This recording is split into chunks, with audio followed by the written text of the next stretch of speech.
Hey there, welcome to Money Never Sleeps, a podcast that looks inside the head of entrepreneurs and at the crossover of startups, enterprise, finance, technology, and life as we know it. I'm Pete Townsend, your co-host on Money Never Sleeps, along with Owen Fitzgerald. This episode of Money Never Sleeps is sponsored by PAT FinTech, the training partner that demystifies fintech and digital finance for financial services professionals. In this week's Money Talk segment, we take a look at Druckenmiller versus Dalio on Bitcoin, how angels invest in startups, Tinkoff Bank and the return of the Rundle, and AirBnB versus Ant Financial in the Battle of the IPOs. All packaged up as this week's episode of Money Never Sleeps. Money never sleeps, pal. Here we go again. Buenos noches, hermano. How you doing, buddy? I'm good. I'm tired. Was all fired up earlier today. I've been working with this crypto startup, and they're just blowing my mind. They're doing so much to make crypto far more accessible to people and make it very useful. And I'm working through, pitch mechanics with them, and they're getting it. And it's just awesome to see them coming along so well. And then, had a little mishap with the side gate and was outside with my broken foot. Just so the listeners know, I had my foot surgically broken 3 weeks ago to fix a long-standing marathon injury and a few other things as well. So it's been quite interesting getting up and running it. Not running at all, but imagine going outside in gale force winds with one foot, with a screwdriver in one hand, and your wife holding on to her phone with a flashlight in the other while you try to screw a screw back into a stripped hole to keep the gate from banging all night. So yeah, that was my half hour before we started recording this fine evening at 9:22 p.m. Right? Yeah. Actually, we got some great feedback on the newsletter. I just said I'd throw that in there, which is great. Took me a bit longer to get it out this week than usual, but a lot of positive feedback on it around flywheels. I don't think it's a concept people are too familiar with, and I wasn't until I started looking into it a lot lately. Really interesting concept, though, and a lot of positive feedback, emails and stuff on it. So. Absolutely. When I read that, I just absolutely loved it. The flywheel, just so everyone knows, is basically Disney's, business map, you could call it, of how it's all connected. Yeah. From theme parks to the movies to the merch. The merchandise, the licenses, all of that, and how it's all connected. And what do they call it? Compounding advantages. It's a really interesting concept. So actually, I sent it on to a client that I thought might be of use in terms of their strategic piece they were doing. And I know you'd be in a position for any listeners out there to give them some guidance on that if there's anyone of any interest. But yeah, an interesting concept because not one I was very familiar with. Kind of randomly came across it and went down that rabbit hole. Absolutely, yeah, it was great, and it's one of those kinds of things where you need the whiteboard, right? And I'm missing the whiteboard. And with the crypto startup I'm working with, and talking about pitch mechanics, and I'm going through the hooks of each part of the pitch back to the last one, and then setting the scene for the next one, or perhaps the one 2 or 3 pages ahead, right? Rather than putting it all together on a whiteboard, but we'll get there. No, I know. So what have we got this week to talk about? So what we have, starting with, it's the price of crypto, right? It's the price of Bitcoin that's gone up through the roof, and it feels different this time. It feels a lot different than 2017. We saw it run up above $16,000. And now up above 17,000 the last couple of days. It has institutional voices all opining on things. And 2 of these voices that spoke, I'm calling them Druckenmiller versus Dalio on Bitcoin, right? And this was pointed out by Noelle, Acheson, and Coindesk on the 15th of November. And she titled it, "What We're Getting Wrong About Druckenmiller and Bitcoin." And then later on in the piece, which is her newsletter, her weekly newsletter, she talked about Dalio's view as well. And I'll talk about Dalio in a second, but first on Druckenmiller. He's a former hedge fund manager. He ran money for George Soros in the 1990s, then his own Duquesne Capital fund that he closed in 2010 to outside capital. And he's now just a family office with a run-of-the-mill $3.4 billion in assets under management. And he's personally worth over $4 billion. Never trust a billionaire, right? But yeah, in jest. Anyway, what did Stan say? Stan said that the Bitcoin bet will work better than the gold bet, which is interesting. Gold is always an investment that folks make, or not folks, institutions make as a inflation hedge. And talking about the standard gold inflation hedge bet in relation to the Bitcoin bet. And why he said it will work better is that there's more upside, is how Noelle summarized it artfully. There's more upside due to the market inefficiencies in Bitcoin, right? Because of the differences in trading Bitcoin and how you need to get your head around that and how that all works compared to just trading traditional assets in traditional financial markets. Right? There's more to do and there's more to get your head around it. There's more to play with. The reason why he said the market inefficiencies are there, what they specifically were, and again, Noelle interpreting this, is that it's a thinner market, right? Which means that bigger trades move the market more. It's more illiquid, which means that bid-ask spreads are wider, which means there aren't always as many buyers as there are sellers, as there are in heavily liquid markets or heavily traded markets. And it has a lot more beta, which Noelle interpreted as saying that he meant volatility, right? There is definitely a heck of a lot more volatility on Bitcoin than there is on gold. So those three things that he said, that it's a thinner market, it's more liquid, it has more beta, those sounded like, okay, those are well-informed views. And they're all accurate. Yeah. Right, exactly. So then Ray Dalio came out. He's the founder of Bridgewater Associates and another billionaire, right? Author of the book Principles, which I'm in the middle of. Have you read that yet? I haven't actually. I have it on my list of books to get. So okay, I'm about 40% of the way through it, or as Kindle tells me, I'm 40% of the way through it. And the first 25% was his backstory. Great, got that.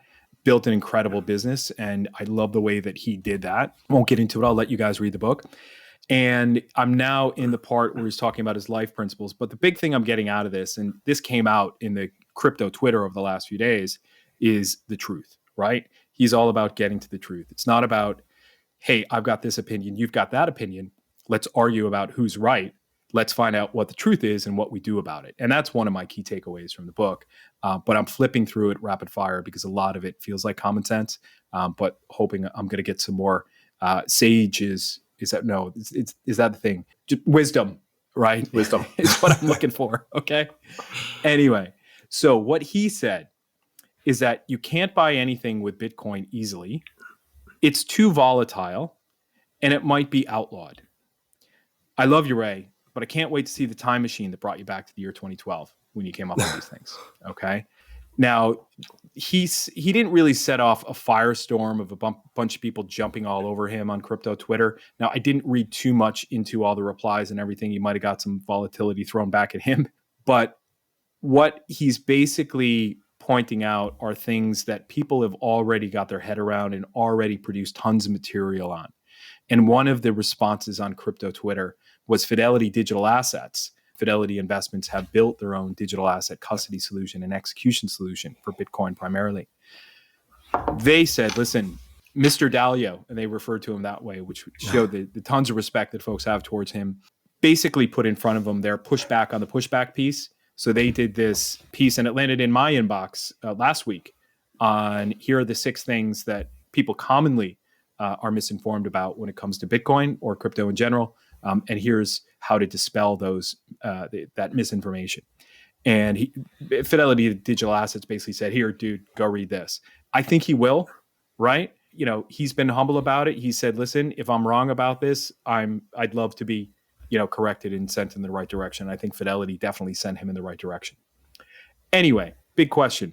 I know that from your perspective, you've never really been that big into this space, but is this interesting to you at all? Yeah, it is. And look, I mean, I look after, I work with blockchain companies. I have been responsible for a policy around cryptocurrency. So I have a certain level of understanding.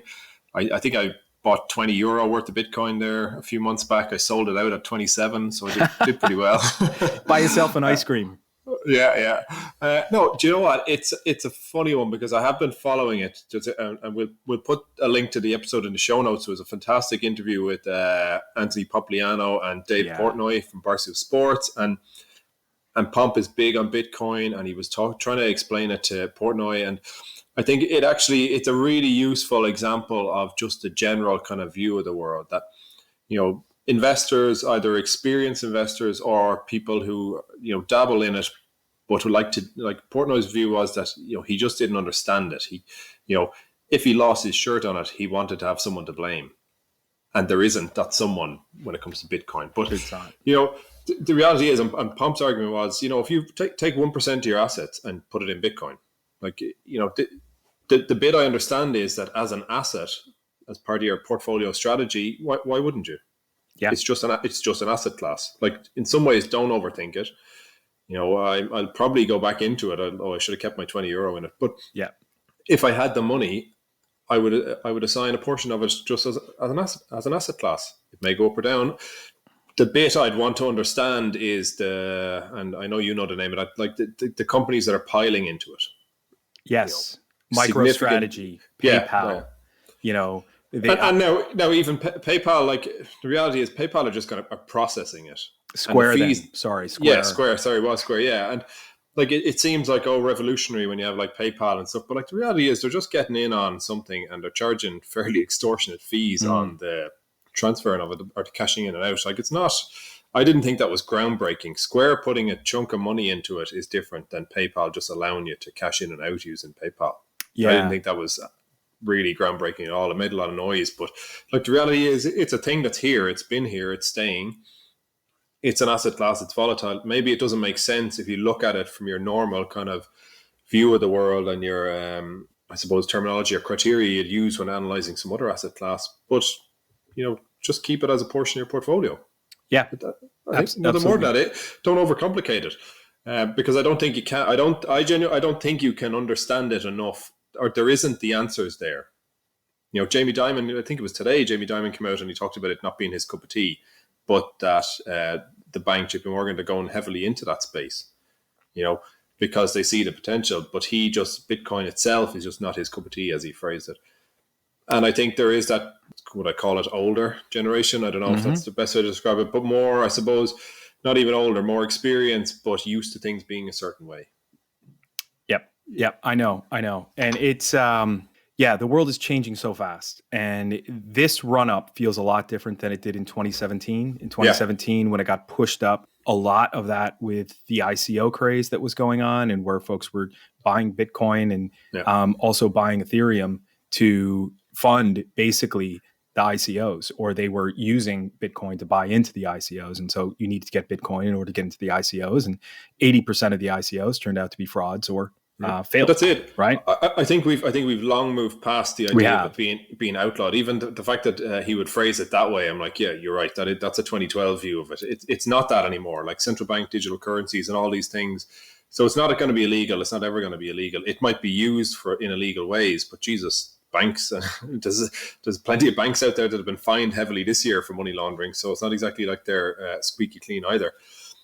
I think it definitely feels different, but I still think at the end of the day you can't really understand it. The reality is it's a type of asset which is in short supply, and the market will drive the price of it up. Like Jesus, and this may be a stupid question, but like, what the hell would I buy gold for? It's an inflation hedge. That's it. Yeah. Or if you have a certain view, a well-informed view based upon some global microeconomic trends, some global macroeconomic trends, where you identified, you think that gold's going to do X% over the next 2 to 3 years, that's where you're going to make an investment in gold, right? And part of that decision is informed by your view on inflation, right? Yeah. I don't know if Bitcoin's in that realm yet. I think the Bitcoin or crypto economy, I think, is going to be operating. It already does operate on a whole different set of economic principles. And just thinking about that buying decision, right? And there are retailers that do accept Bitcoin, right? And PayPal, right? You can pay through PayPal with Bitcoin.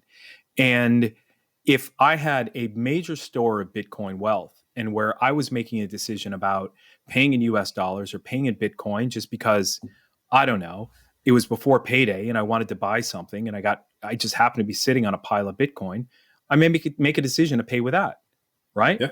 And I can do that today, and it's that easy. But that decision process about what to use to pay with something, these weren't really decisions that consumers went through, 10, 15 years ago, right? Yeah.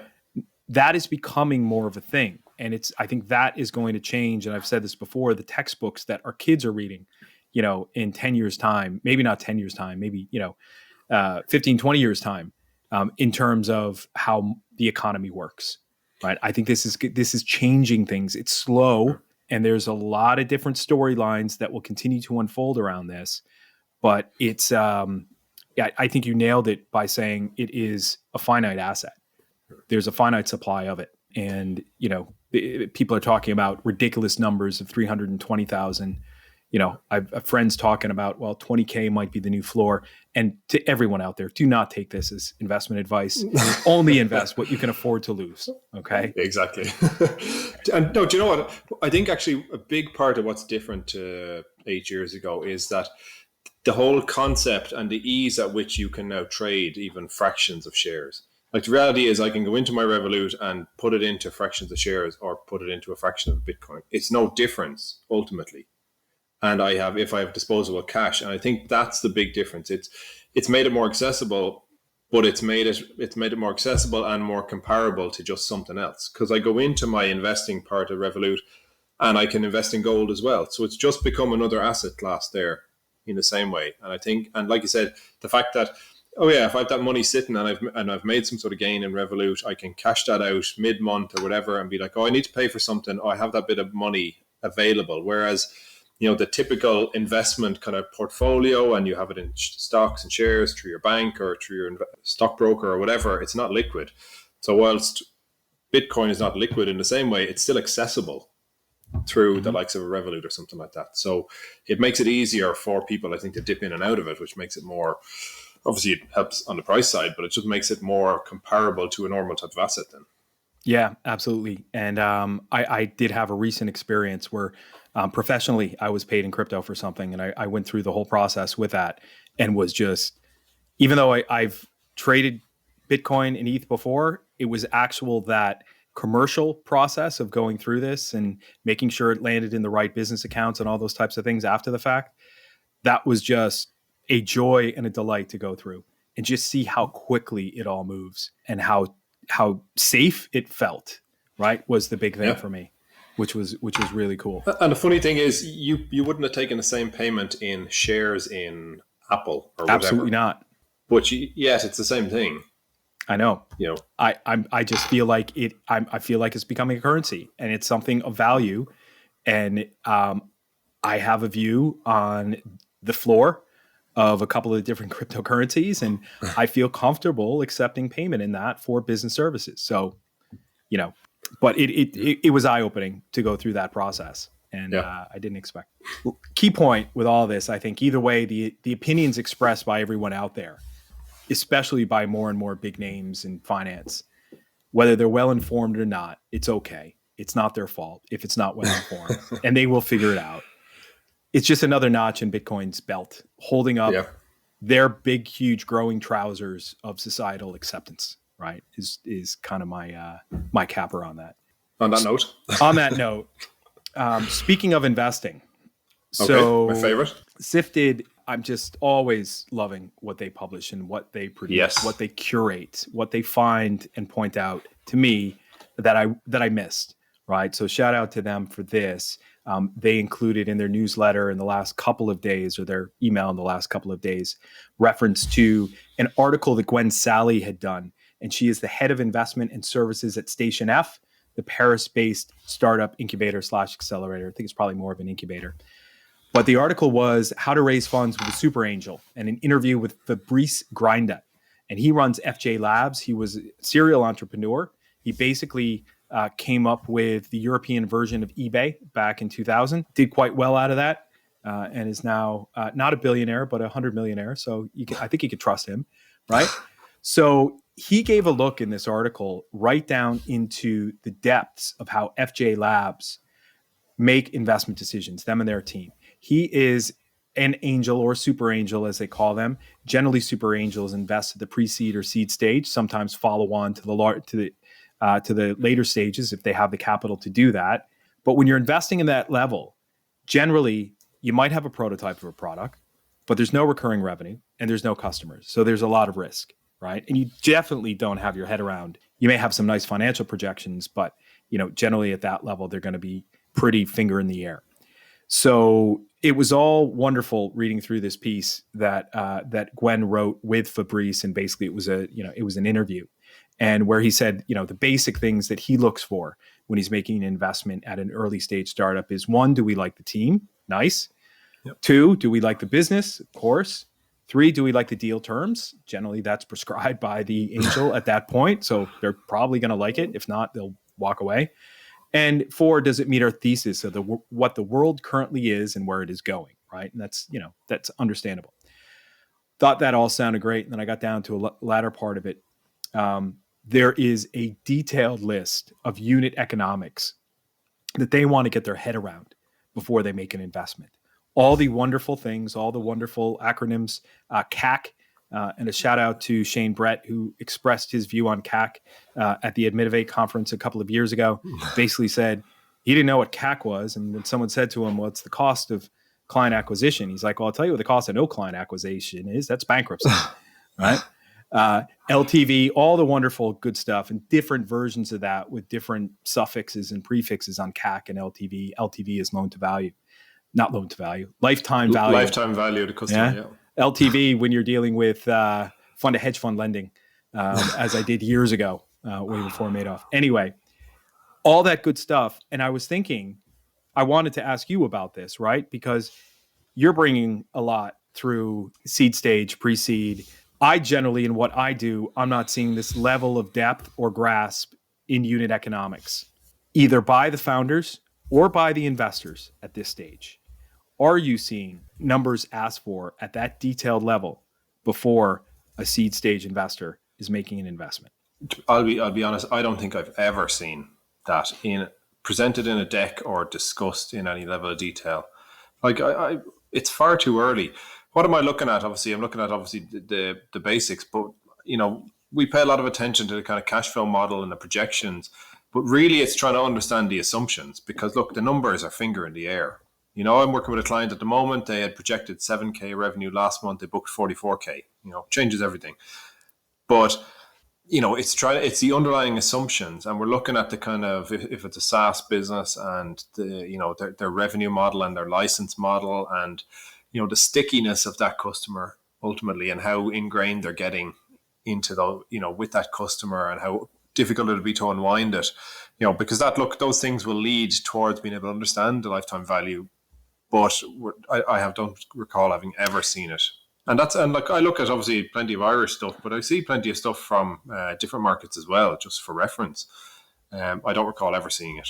Okay. And I mean, it's something just twigged for me, because in speaking with a startup recently that I'm working with, and the topic of TAM, SAM, SOM came up, right? Total addressable market, serviceable addressable market, serviceable obtainable market, which is basically your market sizing, right?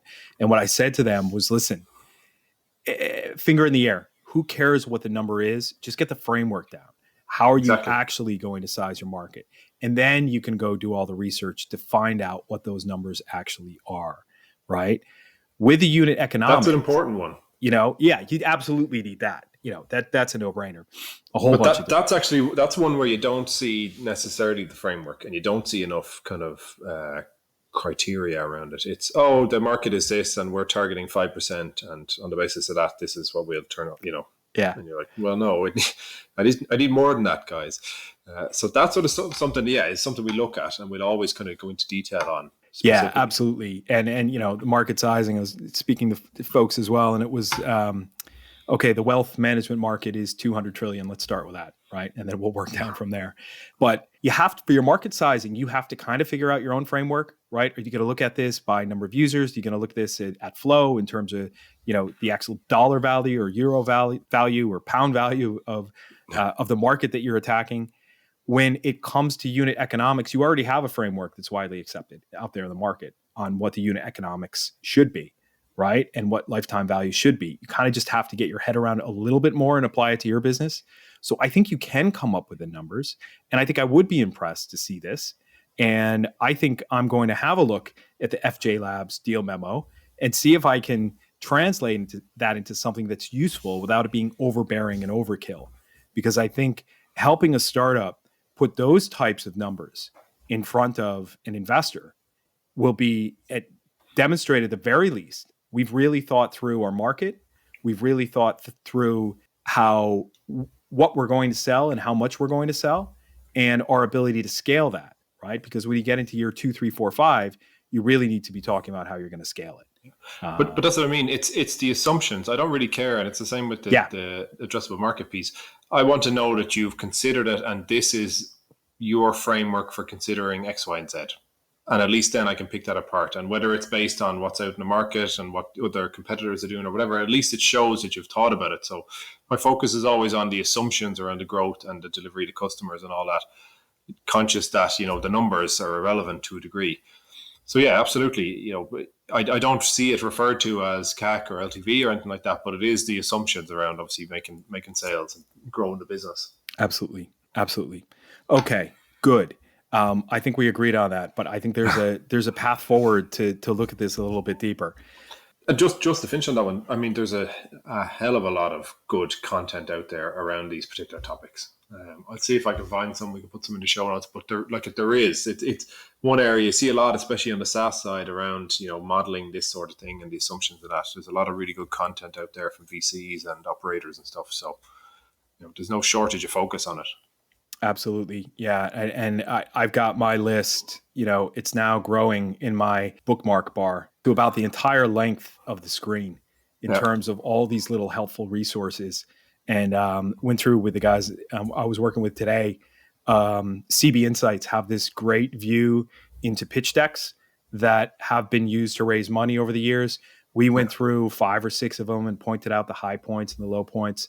And I think that was effective just to see, listen, we just talked through the pitch mechanics. Now let's go see some of this in action. So, yes, I am a pocket accelerator, as shout out to Ross Leonard said to me a couple of years ago, which was pretty fun. Anyway. This episode of Money Never Sleeps is sponsored by PAT FinTech, demystifying fintech and digital finance for financial services professionals. PAT FinTech enable financial services professionals to transform their capabilities into the digital age with dedicated virtual training programs geared towards those that can develop, deliver, and monitor optimally customized user experiences balanced by appropriate governance, control, and oversight. To learn more about PAT FinTech, go to moneyneversleeps.ie/PAT FinTech.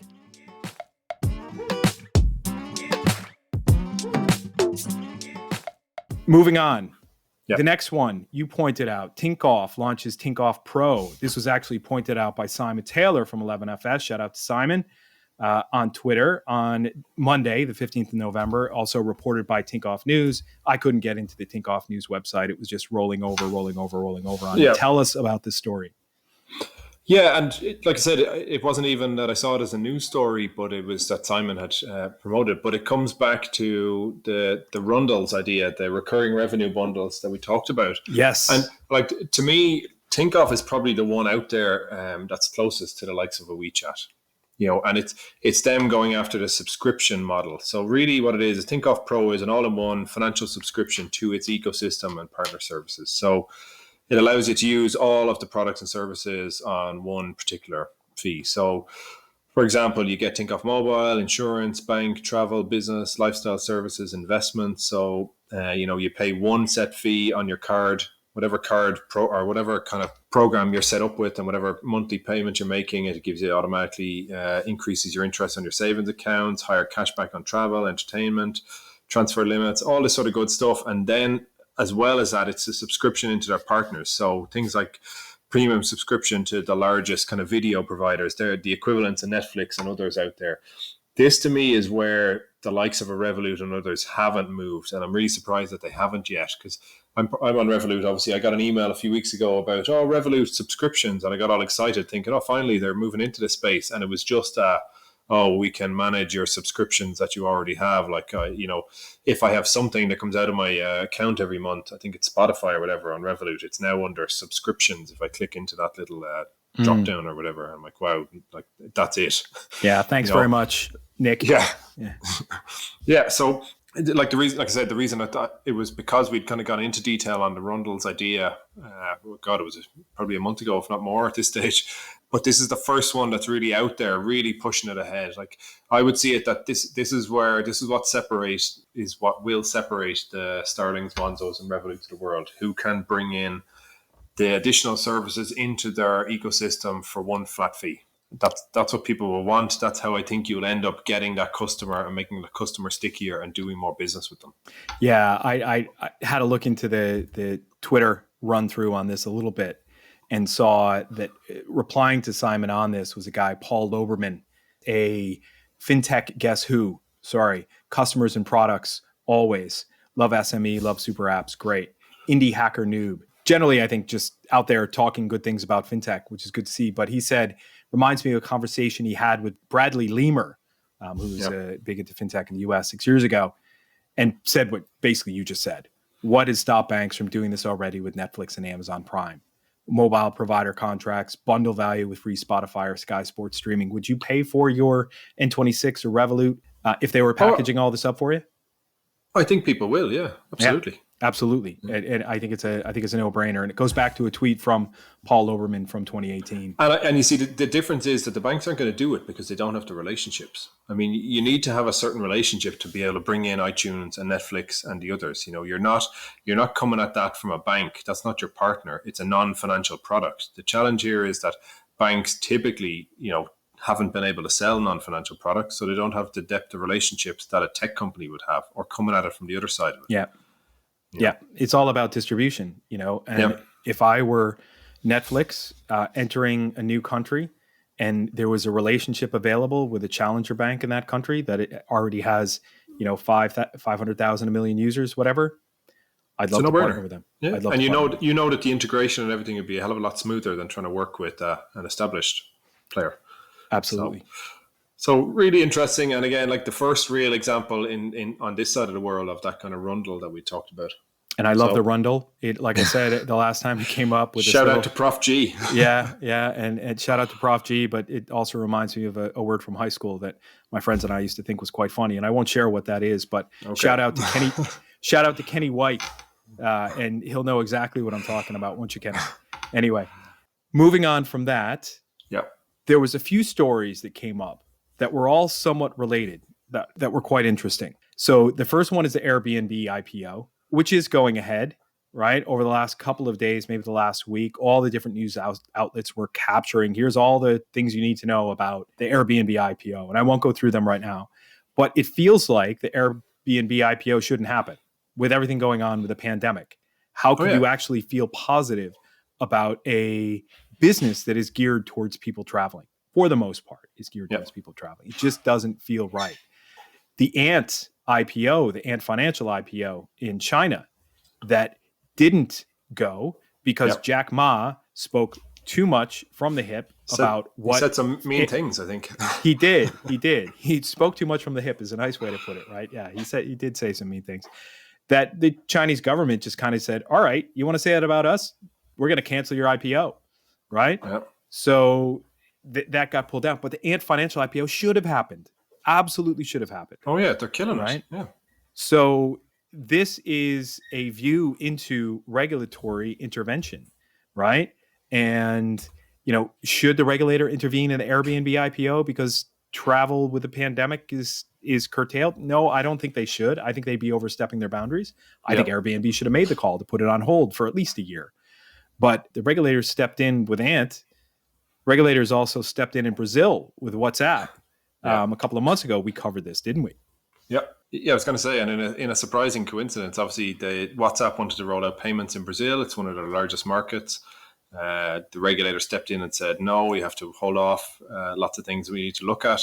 And in a remarkable coincidence, the regulator and was it all the banks? I can't remember who was part of this new payment solution that's rolled out this week. It was the central bank in Brazil.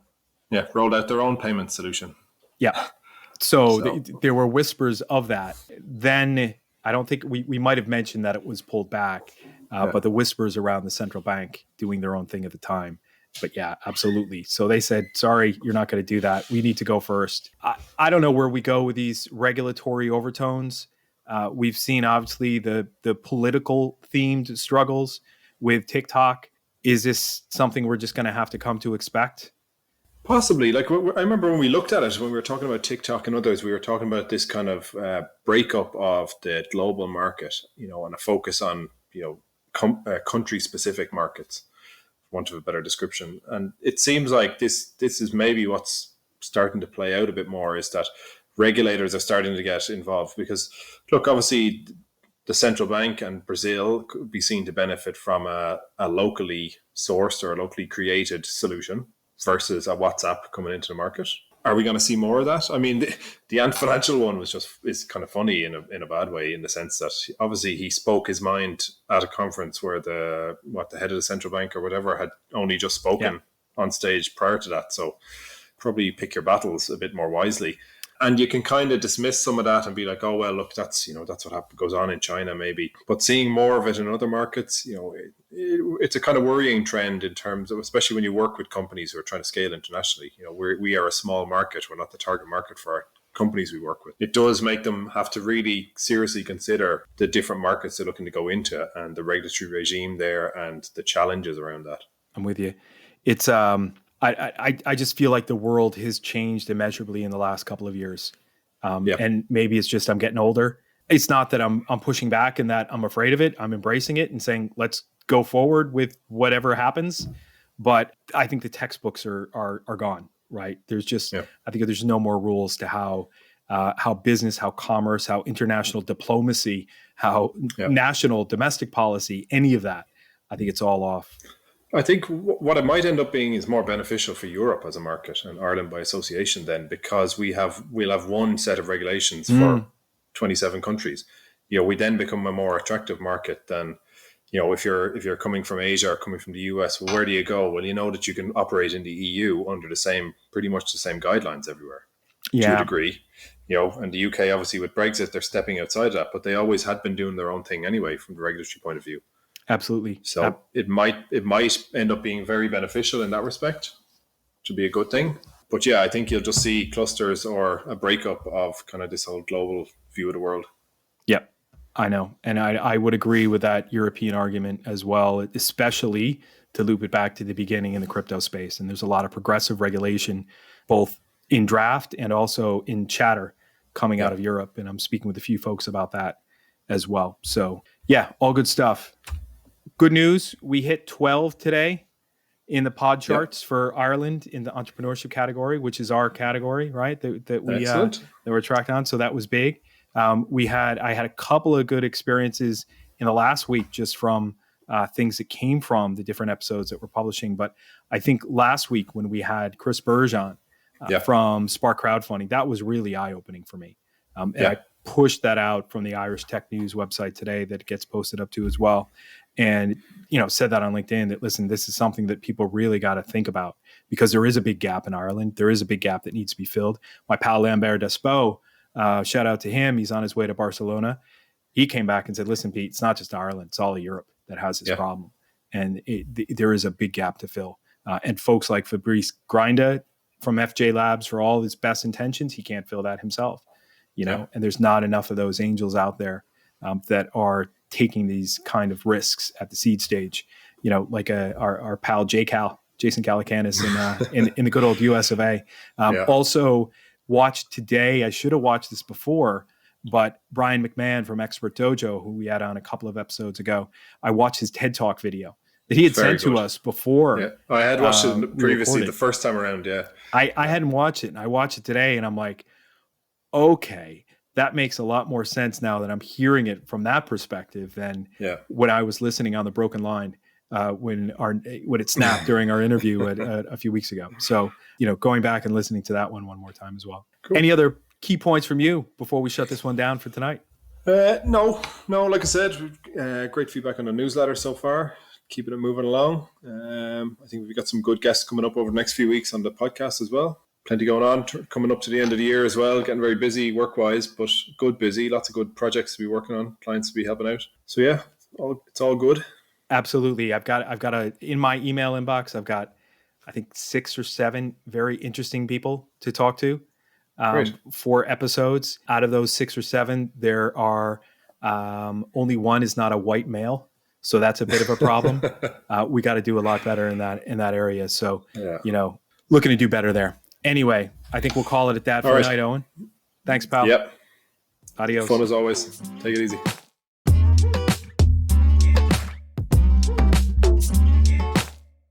That wraps it up, folks. Thanks for listening to us try to figure out why the world does what it does. Links for the stories we covered are in the show notes for this episode on moneyneversleeps.ie, so check us out online. Also, you can subscribe to our Money Never Sleeps newsletter at moneyneversleeps.substack.com. If you're enjoying Money Never Sleeps and want to see it continue, make sure you hop on over to Apple Podcasts and give us a 5-star review. And don't forget Conan Brophy from Create Sound. He mixes and edits each episode for us and is an excellent media man to get in touch with when you're thinking about launching your own podcast. As for me, I help startups get their products to market, get customers, and finance their vision. You can find me on LinkedIn, Twitter, or at norioventures.com, and you could follow Eoin on Twitter at OwenFitzgerald9. Finally, till next time, thanks for listening. See ya! Money never sleeps.